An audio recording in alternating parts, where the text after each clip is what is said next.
लाडली लाल की, मान बिहारी लाल की, गोपाल लाल की, गौ माता की। सृष्टि जब से शुरू हुई है तब से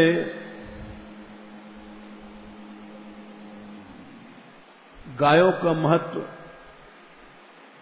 बराबर बढ़ रहा है, कलयुग में घट गया। सृष्टि के प्रारंभ में ही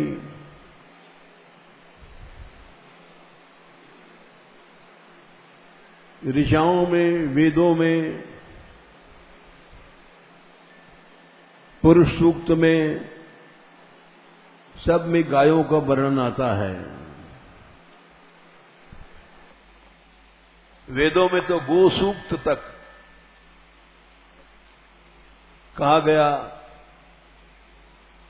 जैसे पुरुष सूक्त, श्री सूक्त, इंद्र सूक्त,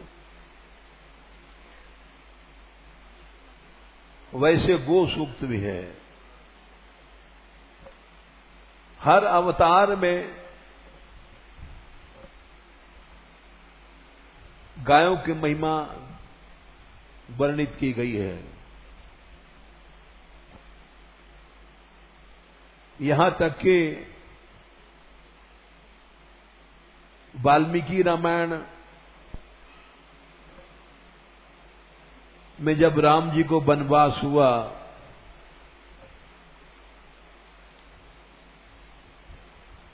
तो एक त्रिजट नाम के ब्राह्मण को उन्होंने बुलाया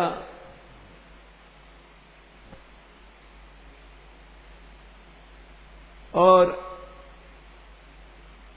गायों के झुंड थे सरजू के किनारे। उन्होंने कहा, त्रिजट, तुम अपना डंडा घुमा करके फेंको, जितनी दूर तक तुम्हारा डंडा जाएगा वो सब गायें तुम्हारी हैं।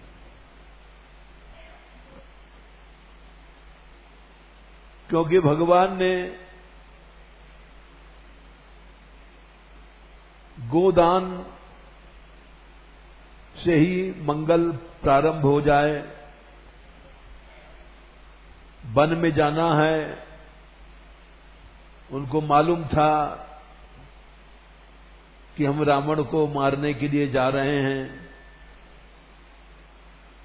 आपत्तियां आएंगी, सीता हरण होगा, इसलिए हम कुशल से अपनी लीला समाप्त करके यहां आ जाएं, इसके लिए गोदान आवश्यक है।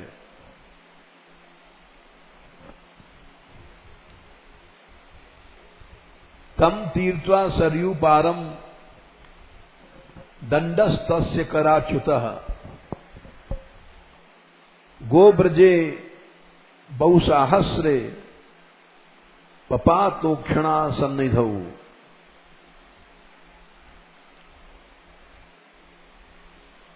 उन्होंने डंडा दिया त्रिजट को और उसने फेंका।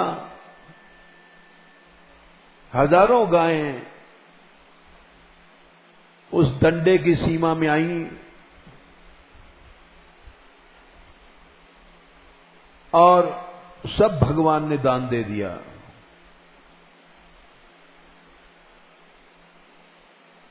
यहां तक कि सीता जी जब जमुना पार कर रही थी, बन जाते समय,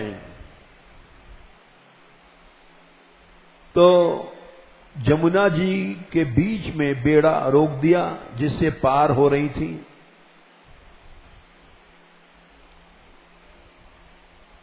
और राम, सीता, लक्ष्मण, इन लोगों ने यमुना जी की स्तुति किया। कालिंदी मध्य मायाता सीता त्वेनाम अवंदत। सीता जी ने यमुना जी की स्तुति किया और ये कहा पार्येन में पतिव्रतम, हे मां जमुना मेरा पातिव्रत का रक्षा करना, क्योंकि मालूम था उनको निशाचर मिलेगा, सीता हरण होगा, तो पातिव्रत की रक्षा आराधना से होती है। भगवान ही भक्त के को शक्ति देते हैं माया से पार होने की।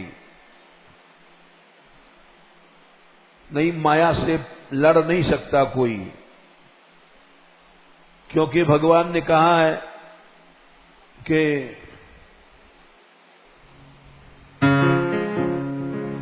दैवी एषा गुणमयी मम माया दुरत्यया। अर्जुन, ये माया मेरी दैवी देव की है, मनुष्य की नहीं है, गुणमयी है। मम माया दुरत्यया, इससे पार नहीं जा सकता। दुरत्यय, दुखेन अत्यया, कठिन है इससे पार जाना। मामेव ये प्रपद्यन्ते, मेरी शरण में आ जा। मायामेतां तरन्ति ते,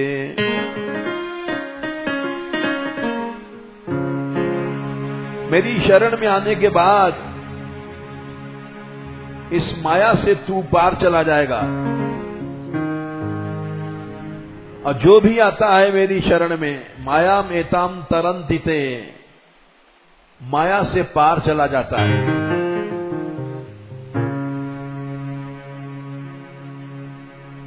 कोई भी व्रत, कोई भी तप बिना भगवान की आराधना के नहीं पूरा होता।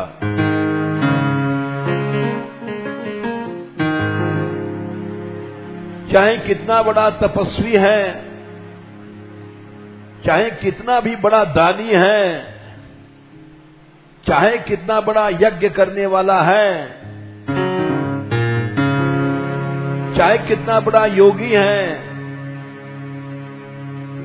शास्त्रवेत्ता है,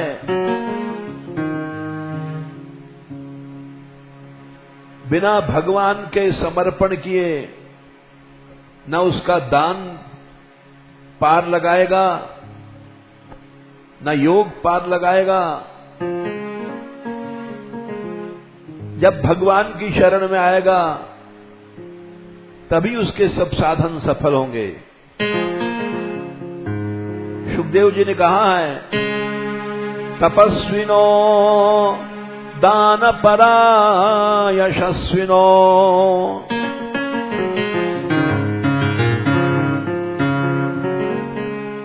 मनस्विनो मंत्रविदा सुमंगला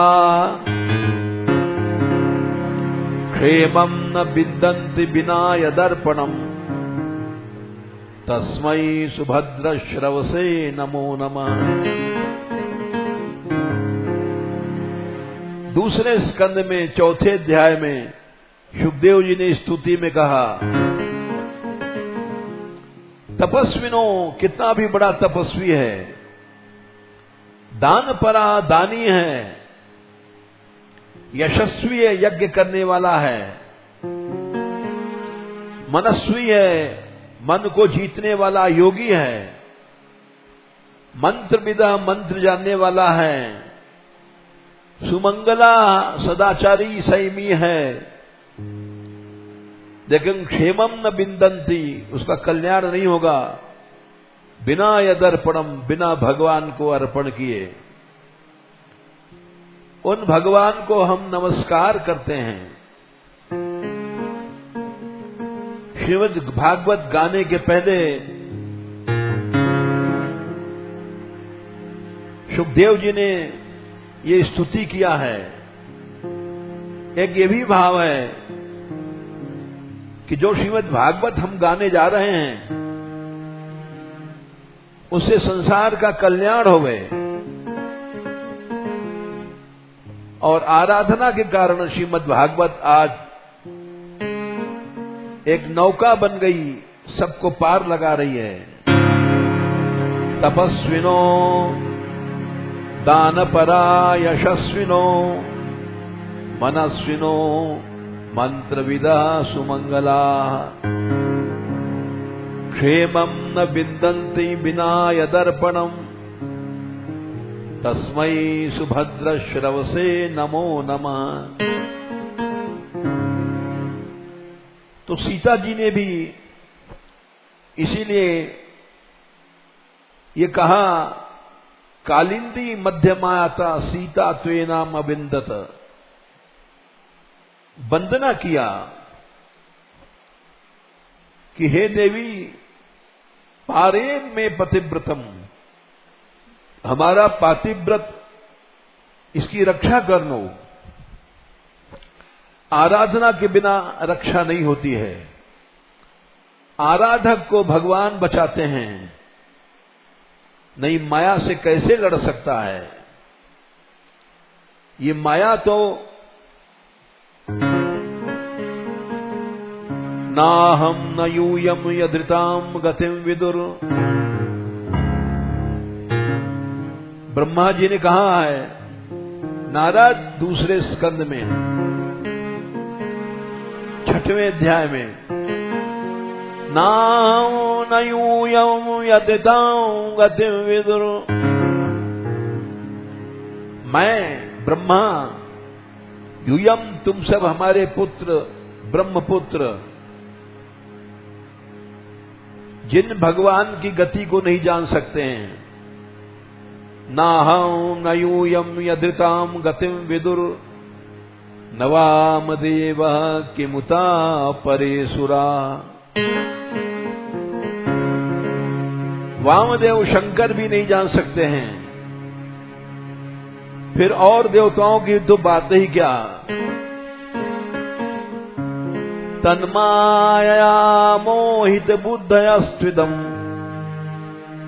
विनिर्मितम चात्म समम विचक्षमय है। उसकी माया से मोहित बुद्धि वाले हम लोग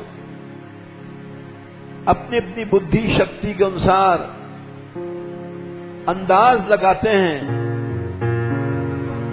लेकिन जान नहीं पाते हैं। नाहं न यूयम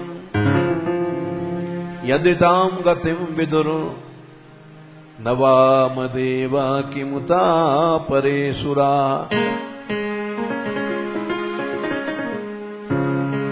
तन्माया मोहित बुद्धयस्त्विदम विनिर्मितम चात्म समं विचक्षमहे। रामायण में भी कहा गया है कि शिव बिरंची कहा मोहई को है बपुरा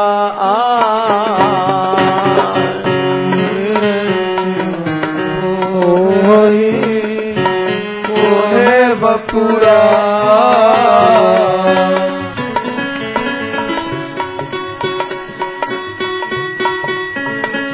ब्रह्मा शंकर भी मोहित होते हैं जिन भगवान की माया से, और बेचारे दूसरे की क्या चलाइए। इसलिए सीता जी कह रही हैं, हे यमुने मेरे पातिव्रत की रक्षा करना।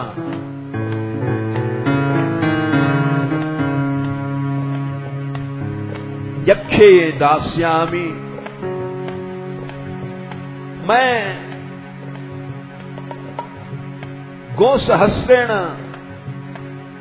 1000 गायें दान करूंगी आपके लिए। पुरी मिक्ष्वाकुपालिताम, अयोध्या जिस समय मैं लौटूंगी,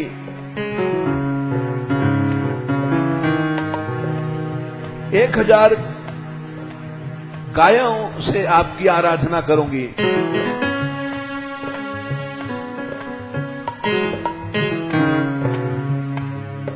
तो हमने इसलिए बताया कि चाहे राम हो चाहे सीता हो, हर काम को गाय की आराधना से शुरू करते हैं।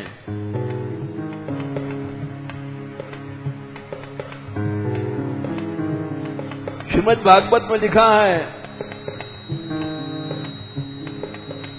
कि भगवान श्री कृष्ण धेनूनाम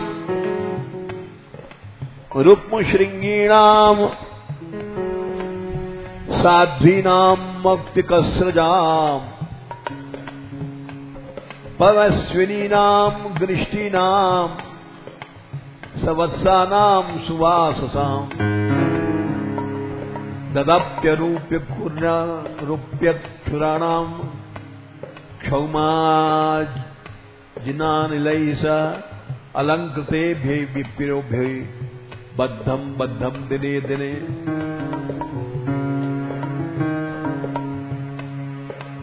नित्य भगवान 13,000 गौएं दान करते थे, नित्य करते थे। गुरुजनों की पूजा करके गृष्टि नाम अलब्याई तुरत की गाय ब्याई भई,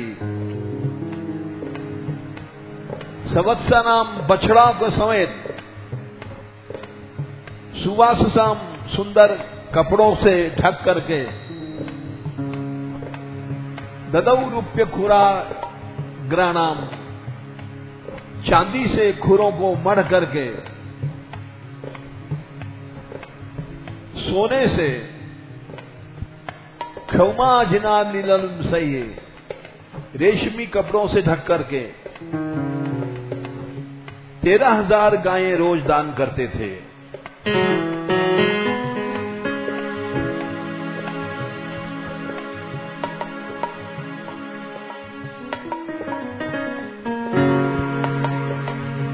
इसलिए हमने रामलीला और कृष्ण लीला दोनों से बताया कि नंदोत्सव में भी नंद बाबा ने 2 लाख गायें दान किया था। नंदोत्सव जब ही मनाया गया। रामायण में भी राम जन्म पर काम सुरभि समशील सुहाई 4 लक्ष गायें दान दिया था दशरथ जी ने।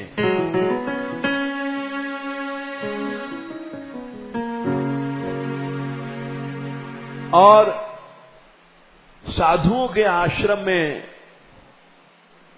तो अवश्य ही गाय रहनी चाहिए, नहीं तो वो आश्रम आश्रम नहीं है। क्योंकि जिस समय वनवास कर रहे थे, अज्ञातवास पांडव, जुआ में रात हार गए थे राज्य, द्रौपदी और अपने आप को सबको हार गए थे। उस समय 1 साल का अज्ञातवास ठहरा था। 12 साल तो जंगल में रहोगे, 1 साल तुमको छिप के रहना पड़ेगा। और अगर हमारे गुप्तचर लोग ढूंढ देंगे तो फिर तुमको 12 साल जंगल जाना पड़ेगा। ऐसा दांव मारा था कि कहां छिपेंगे, धरती आकाश पाताल हमारे गुप्तचर ढूंढ लेंगे और फिर 12 साल जंगल जाएंगे। फिर 12 साल के बाद 1 साल अज्ञातवास। अज्ञातवास में अगर ढूंढ लिया जाएगा तो फिर 12 साल, यानी जन्म भर जंगल भोगते रहो, राजा बाजा तो तुम नहीं बन सकोगे। ऐसा दांव मारा था शकुनी ने या कौरवों ने। 12 साल वनवास किया, पांडवों ने जंगल में कष्ट सहे, द्रौपदी को साथ लेकर के, और द्रौपदी के विवाह तो बीच में होता है, कुंती साथ में थी। 1 साल जब अज्ञातवास उन्होंने किया तो कौरव ढूंढ नहीं पाए। ढूंढते कैसे? क्योंकि ऐसा वेश बदल लिया उन लोगों ने, और हिंदुस्तान से बाहर मिथिला की ओर जनकपुर के और विराट नगर में जाकर के उन्होंने नौकरी किया। अर्जुन को तो शाप था, 1 साल तुम स्त्री बन जाओगे। उर्वशी का शाप था, उर्वशी मोहित होके आई थी, अर्जुन ने मां कहा था उसको, तुम मेरी मां हो। उर्वशी ने कहा, हम लोग अप्सरा हैं, किसी की मां नहीं हैं, हम भोग्या हैं, हमको देवता लोग भोगते हैं,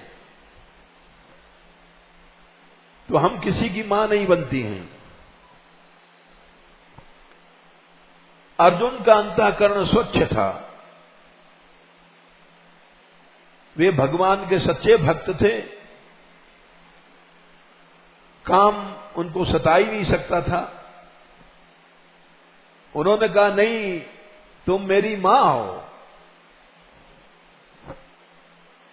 उर्वशी ने शाप दे दिया, मूर्ख, मैं तो तुझे प्रेम देने आई हूं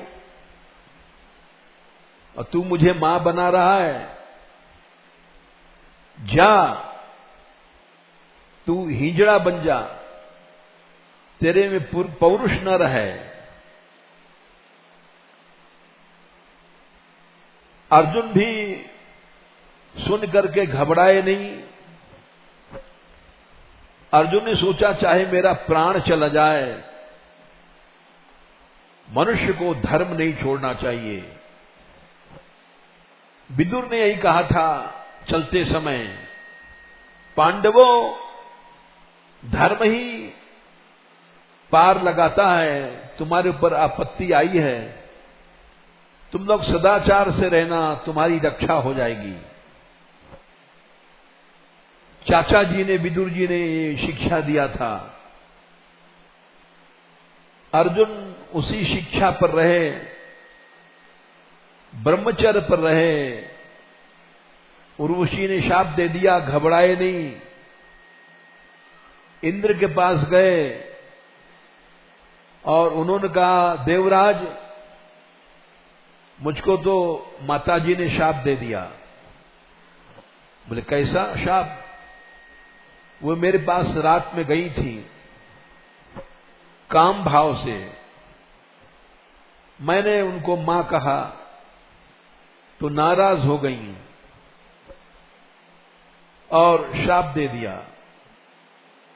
इंद्र बोले, वो तो मैंने ही भेजा था उर्वशी को, तुम नृत्य देख रहे थे, आसक्ति से देख रहे थे, तो मैंने सोचा कि तुमको भी स्वर्ग का सुख मिल जाए, भोग मिल जाए, वो तो मैंने ही भेजा था। अर्जुन बोले, देवराज, मैं भोगी बनने नहीं आया हूं स्वर्ग में। मुझको विदुर जी ने, चाचा जी ने कहा था कि तुम्हारे ऊपर जो आपत्तियां आई हैं, संकट है, वो सब तभी जाएगा जब तुम सदाचार संयम से रहोगे। भोगी का संकट बढ़ जाता है और संयमी का संकट घट जाता है। इंद्र ने कहा, अच्छा तुम जैसे संयमी स्वर्ग में आज तक नहीं आया। उर्वशी जो तीनों लोक की सुंदरी है, त्रिलोक सुंदरी है, वो स्वयं तुम्हारे पास गई और तुमने स्वीकार नहीं किया। ऐसा संयमी अभी तक स्वर्ग में नहीं आया।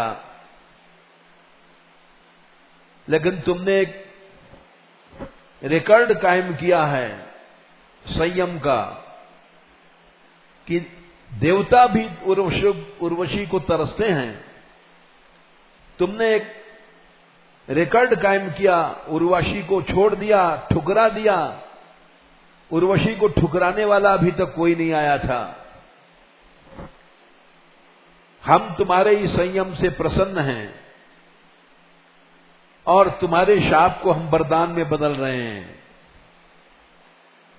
उसने शाप दिया तुमको जीवन भर के लिए हिंजड़े बन जाओ, लेकिन मैं उसको घटा रहा हूं क्योंकि देवराज हूं, देवताओं का राजा हूं। अप्सराएं वगैरह तो बहुत छोटी चीज हैं, स्वर्ग की भोग्या हैं। मेरे वरदान के आगे तुम्हारा शाप कुछ नहीं चलेगा। ये तुम्हारा शाप 1 साल के लिए हो जाएगा। जब तुम अज्ञातवास करोगे तब तुम्हारा स्त्री का शरीर बन जाएगा। संसार जानता है कि अर्जुन महायोद्धा, महारथी, महापराक्रमी, जिसकी भुजाओं में अनंत शक्ति है, गांडीव धनुष की टंकार से ही सेना कांप जाती है। वो कोई समझ ही नहीं पाएगा कि क्या हिजड़ा हो गया है। तुमको कोई पहचान नहीं पाएगा। तो इस तरह से ये सब छिप के रहे वहां। भीमसेन रसोइया बन गए, सहदेव ग्वारिया बन गए, नकुल अश्वपाल बन गए, युधिष्ठिर कंक बन गए और कोई नहीं पहचान पाया। कोई सोच भी नहीं सकता है कि अर्जुन जैसा महारथी स्त्री बन गया।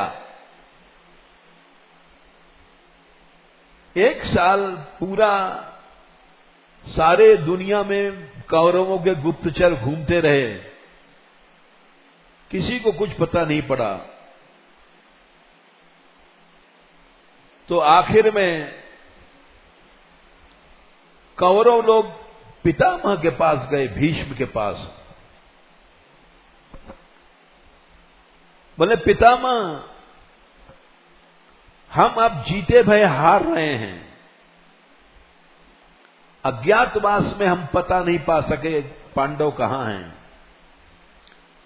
अब वो आ जाएंगे तो राज्य के लिए लड़ेंगे और इस तरह से जीते भय हम हार जाएंगे। युद्ध होगा, युद्ध में भीम, अर्जुन, इन सब का सामना करने वाले इस संसार में कोई नहीं है। आपको मालूम है कि पांडव कहां हैं? आप कृपा करके बताइए। और आपकी प्रतिज्ञा है कि हम इस सिंहासन की सहायता करेंगे। अब ये सिंहासन जा रहा है। भीष्म जी ने कहा, दुर्योधन, भीष्म कभी झूठ नहीं बोलता है। भीष्म सदा अपनी प्रतिज्ञा पर स्थिर रहता है। तुमको ये शंका है कि पांडवों से हमारा संपर्क चल रहा है। हमें खुद पता नहीं पांडव कहां हैं।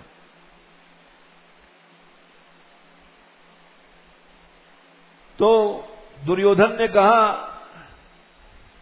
पितामह, हम विश्वास करते हैं, आपको पता तो नहीं है, लेकिन आप बड़े दूरदर्शी हैं। पांडव कहां हैं इसका अंदाज तो आप बता ही सकते हैं, क्योंकि आप बड़े बुद्धिमान हैं, त्रिकालदर्शी हैं।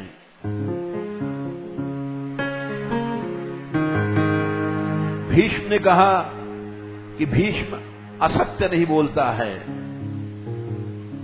मैं तुमको ये बता सकता हूं अंदाज से कि पांडव कहां हैं। निश्चित नहीं कह सकता, लेकिन सुनो, जहां भगवान के भक्त होते हैं उस देश में उसकी पहचान है। वहां गायें बढ़ती हैं, वहां दूध बढ़ता है, दही बढ़ता है, घी बढ़ता है। गाय के जितने पदार्थ बढ़ते हैं भक्ति के प्रताप से, तो समझ लेना चाहिए यहां भगवान के भक्त हैं। भगवान की भक्ति की महिमा से गाय, ब्राह्मण, इन सब के लिए भगवान का अवतार होता है। बिना कहे ये सब बढ़ते हैं। विप्रधेनु सुर संतहित लीन मनुज अवतार, ये निज इच्छा निर्मित तनु माया गुण गोपार। भीष्म ने कहा, गावश्च बहुलास्तत्र, सुनो, जहां पांडव हैं उस देश की पहचान बता रहा हूं। गावश्च बहुलास्तत्र न कृशा न च दुर्बला, उस देश में गायें बढ़ रही होंगी, कृष कमजोर नहीं होंगी, दुर्बल नहीं होंगी, पुष्ट गायें होंगी भक्ति के प्रभाव से। पयांसि दधि सर्पिंषि रसवंत हितानि च, वहां दूध दही की नदियां बढ़ रही होंगी। दधि, सर्पिंश, घी, गोघृत, पयांसी दूध, रसवंत रसमय पदार्थ, मठा, छाछ, सब दही, ये सब बढ़ रहे होंगे वहां। यही तो भगवान कृष्ण के अवतार की विशेषता थी। जब भगवान यहां ब्रज में थे तो आज तक नंदगांव बरसानो दूध दही को खानो, ये पाप के बढ़ने से दूध दही घट गए। भक्ति जब बढ़ती है तो निश्चय ही वहां पर गायें बढ़ती हैं। कहना नहीं चाहिए लेकिन हम कह रहे हैं, इसमें कोई हमारा प्रताप नहीं है।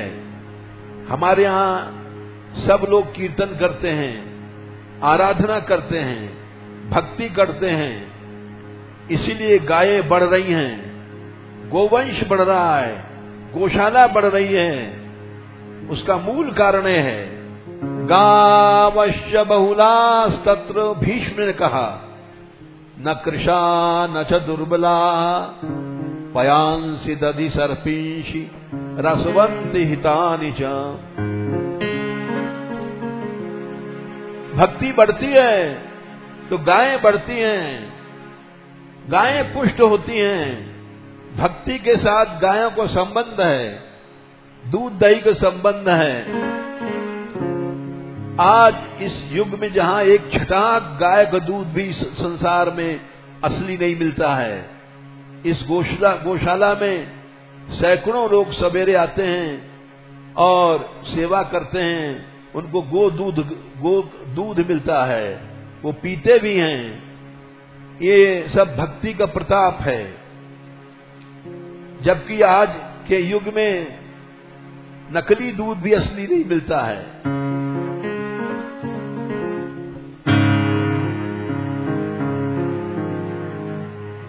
महाभारत में तो यहां तक लिखा है, कठोपनिषद जो आजकल चल रहा है ऊपर सवेरे सत्संग में,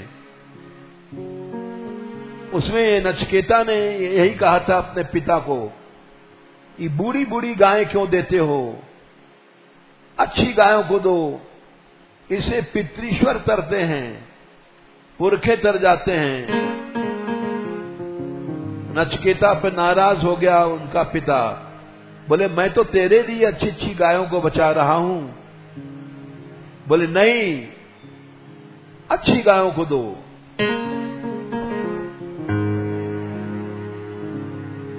वेदव्यास जी कहते हैं कि जो मनुष्य गोकुलस्य तृषार्तस्य जलांते वसुधा प्रिय उत्थापयति यो विघ्नं तमाहुर ब्रह्मघातकम। गाय प्यासी है और पानी पीने जा रही है और उसको तुमने रोक दिया, तो वो ब्रह्म हत्या के समान पाप हो जाता है। इसलिए लोग प्याऊ गायों के लिए प्याऊ बनाते हैं, जलाशय, कि इनको पानी मिले, स्वच्छ पानी मिले। राजा जनक को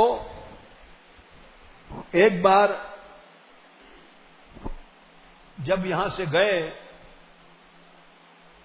तो उनको नरक के दरवाजे के पास से जाना पड़ा। जब नरक के दरवाजे के पास से गए तो नरक के जितने प्राणी वो युधिष्ठिर के अंग की सुंदर हवा से उनका दुख घट गया। नरक में अनंत कष्ट है, कहीं भट्टी में जलाया जा रहा है, अनेक यातनाएं दी जाती हैं और बड़े बड़े नरक हैं। मलमूत्र में डुबाया जाता है। तो युधिष्ठिर जब निकले सारा सुगंधी से भर गया। नरक के जितने जीव थे सुखी हो गए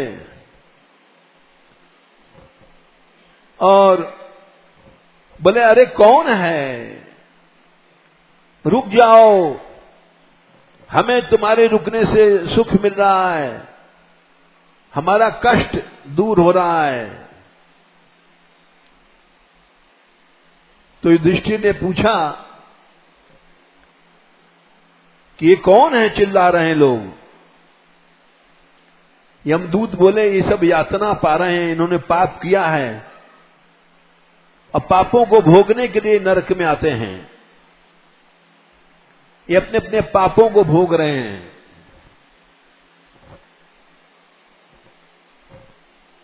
युधिष्ठिर ने पूछा कि ये तो अपने आप पाप को भोग रहे हैं, मैंने क्या पाप किया था जो मुझको नरक के दरवाजे तक लाया गया। नरक के भीतर नहीं घुसाया गया, दरवाजे तक मुझको लाया गया और अब मैं यहां से जाऊंगा नहीं, क्योंकि इनको सुख मिल रहा है। हम जीवों को सुख देना चाहते हैं, हम भले कष्ट पालें, हम यहां से अब नहीं हटेंगे। धर्मराज स्वयं आए, यमराज, और उन्होंने कहा युधिष्ठिर एकदा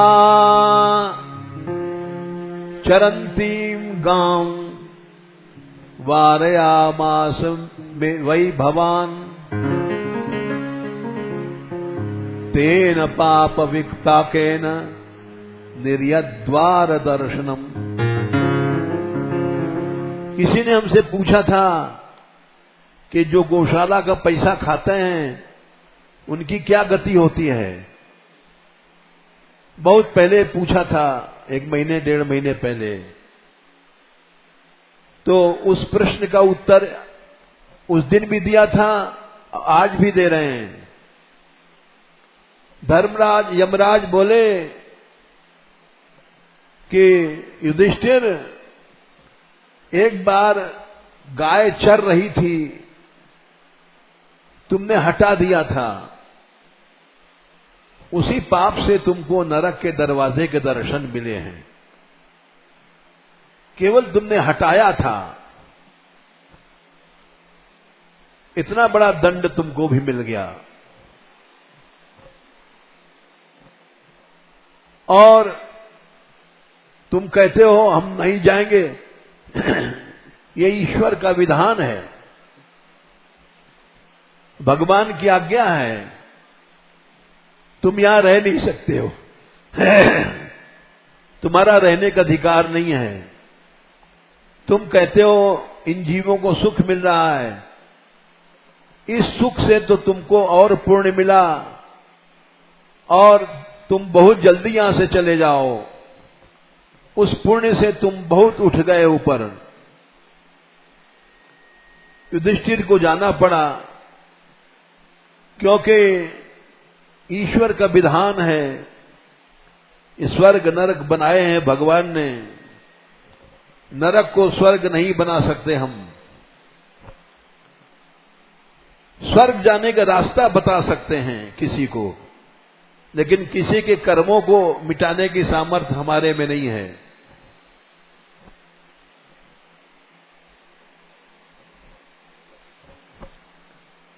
एक और प्रसंग है,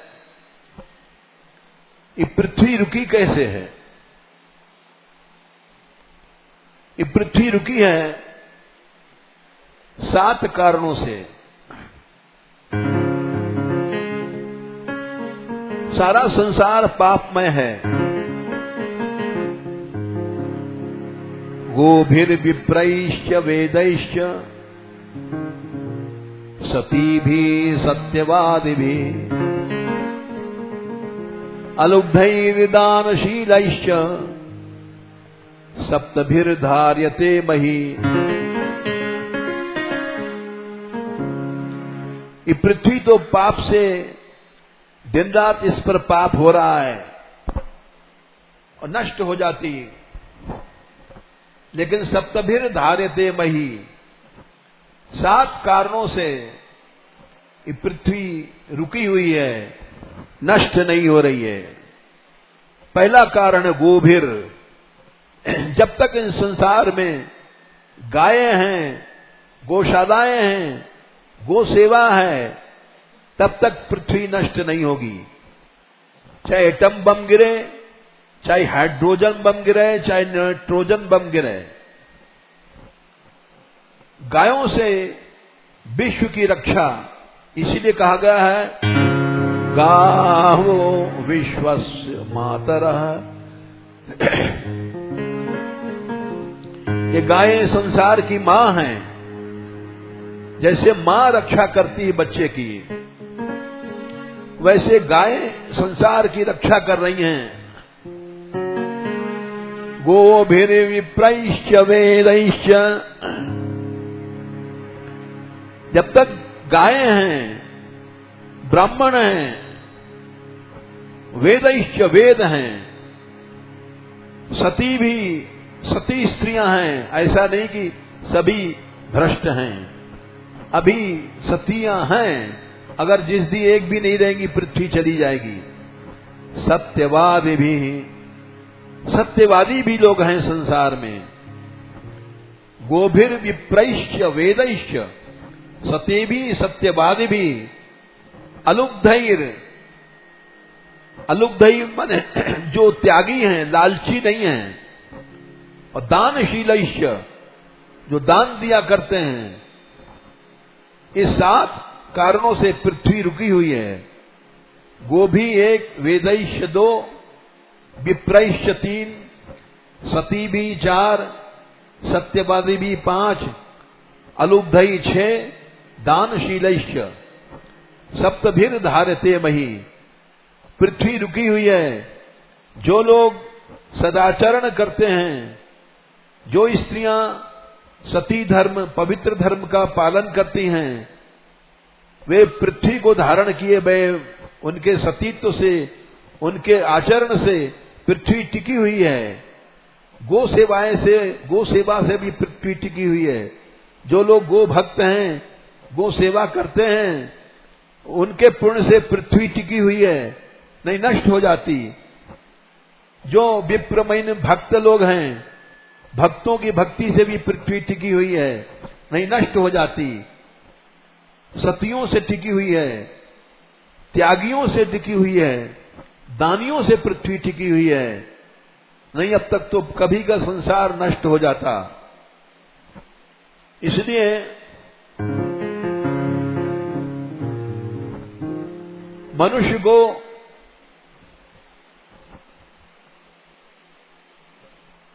भरसक गो सेवा करनी चाहिए। इससे संसार का कल्याण होता है। सारा संसार टिका हुआ है, नहीं तो संसार तो विनाश के कगार पर है। हर देश एटम बम बना रहा है। बटन दबे, एक का बम फटा और सबका फटेगा। कुछ क्षण में पृथ्वी चली जाएगी। विनाश के कगार पर संसार खड़ा हुआ है।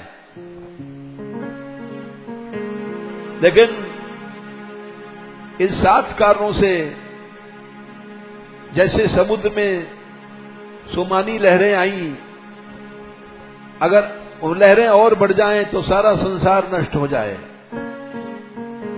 लेकिन नष्ट नहीं हो सकता, क्योंकि गोभीर विप्रैश्च वेदैश्च सती भी सत्यवादी भी अलुब्धैर्दानशीलैश्च सप्तभिर धार्यते मही। जब तक इस संसार में त्यागी लोग हैं, जब तक इस संसार में गायें हैं, जब तक इस संसार में भक्त लोग हैं, ये बात भागवत में भी कही गई है। 4 स्कंद में सनकादिक ने पृथु जी से कही है, बोले राजन, कोई भगवान के भक्तों को या ब्राह्मणों को क्या दे सकता है? सारा संसार भिखमंगा है। स्वमेव ब्राह्मणो भुंक्ते स्वं वस्ते ददाति च तस्यैवानुग्रहेण अन्नम भुंजते क्षत्रियादया। भक्त मने ब्राह्मण, ब्रह्म जानाति ब्राह्मण। जो भगवान को जानता है वो ब्राह्मण है, वो भक्त है। भक्त या ब्राह्मण अपना खाता है, वो किसी दूसरे का नहीं खाता। लोग देते हैं ब्राह्मणों को दान सीधा इत्यादि, लेकिन वो तो अपना ही खा रहा है। स्वमेव ब्राह्मणो भुंक्ते स्वं वस्ते, अपना ही कपड़ा पहनता है। स्वं ददाति च, और उसकी कृपा से तस्यैवानुग्रहेणान्नं भुंजते क्षत्रियादयः। बाकी सारा संसार भक्तों के कारण से, ब्राह्मणों के कारण से भोजन कर रहा है, नहीं सब भूखे मर जाएं। आज ब्राह्मण नहीं हो, भक्त नहीं हो, तो सारा संसार अकाल से मर जाएगा। किसी को एक टाइम भी भोजन नहीं मिलेगा। इसलिए भगवान की भक्ति जो लोग करते हैं, भगवान नाम कीर्तन करते हैं, वो लिखा है तस्मात् 6वें स्कंद में 3रे अध्याय में कृष्ण नाम कीर्तन की महिमा कही गई है।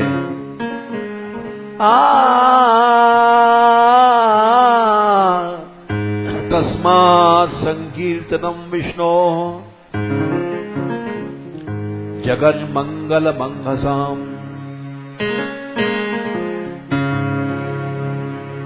भगवान का कीर्तन करते हैं जो लोग, जगन मंगलम, सारे संसार का कल्याण कर रहे हैं। महताम अभिगौरव्य विद्यैकांतिक निष्कृतम, बड़े बड़े महापापों का जो संसार को नष्ट कर दे, उसका एकमात्र प्रायश्चित है भगवान नाम कीर्तन।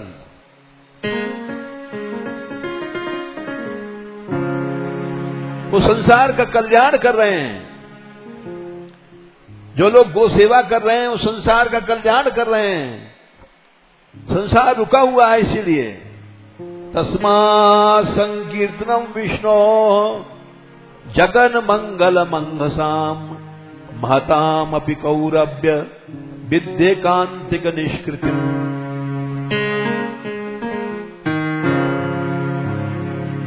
ये कृष्ण कृपा से ये भक्ति, कृष्ण कृपा से ये गो सेवा मिलती है। ये बिना कृपा के नहीं होता है।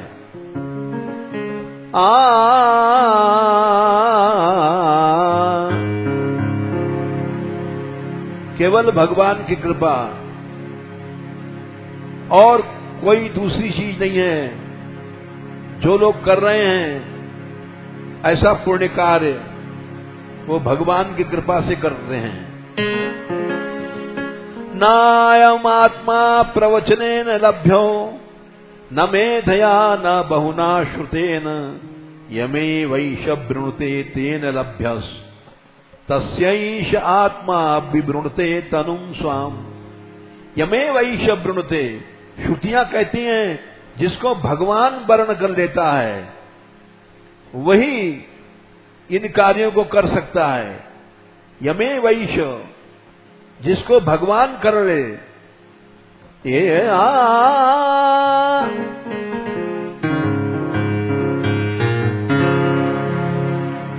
क्योंकि अणोरणीयान महतो महीयान आत्मा से जंतोर्नितो गुहायाम। भगवान तो इतना सूक्ष्म है, अणु से भी ज्यादा सूक्ष्म है और बड़े से भी ज्यादा बड़ा है। वो हमारे हृदय की गुफा में छिपा हुआ है, जीव उसको जान ही नहीं सकता है। अणोरणीयान, सूक्ष्म से भी सूक्ष्म है, अणु से भी अणु है। अणोरणीयान महतो महीयान आत्मा से जंतोर्निहितो गुहायाम तमक्रतु पश्यति वीत शोको धातु प्रसादान महिमानमात्मनः। उसको मनुष्य देख नहीं सकता है। कब देखेगा? अक्रतु, जब संकल्प रहित हो जाएगा। तमक्रतु पश्यति वीत शोको, धातु प्रसादान, धातु मने उसकी कृपा से उसकी महिमा को जानता है। नहीं तो नायम आत्मा प्रवचने लभ्यो न मेधया न बहुना श्रुतेन। न प्रवचन से, न पढ़ने से, न बहुत श्रुत से वो नहीं मिल सकता। न वेद यज्ञाध्याय नैर्न दानैर, गीता में भगवान ने कहा न च क्रियाभिर्न तपोभिरुग्रही एवं रूप शक्य हम नृलोके द्रष्टुम तदन्येन कुरु प्रवीर। अर्जुन, न वेद पढ़ने से न तपस्या से किसी तरह से ये मैं प्राप्त नहीं हो सकता हूं। वो तो एक ही उपाय है कि भगवान जिसको वर्ण कर ले, निश्चय भगवान की कृपा होए। जो लोग कीर्तन करते हैं भगवान की कृपा से करते हैं, जो लोग गो सेवा करते हैं भगवान की कृपा से करते हैं। जिस समय कृपा उठ जाती है, गौशालाएं भूखी रहें, गायें भूखी मर रही हैं, गायों को पैसा खा जाते हैं और नरक का रास्ता बना लेते हैं।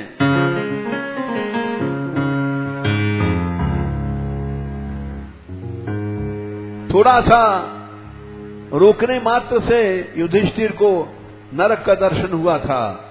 फिर बाकी जो लोग गौशाला का पैसा खाते हैं उनकी क्या गति होगी तो भगवान जाने। बड़े निकृष्ट प्राणी हैं। जो लोग पवित्रता से सेवा कर रहे हैं और निश्चय भगवान की कृपा प्राप्त हो चुकी है उनको, और निश्चय वे आगे जा रहे हैं। जो लोग निष्काम कीर्तन कर रहे हैं निश्चय उनको भगवान की कृपा प्राप्त हो चुकी है और निश्चय उन्होंने विश्व का कल्याण किया है, कर रहे हैं।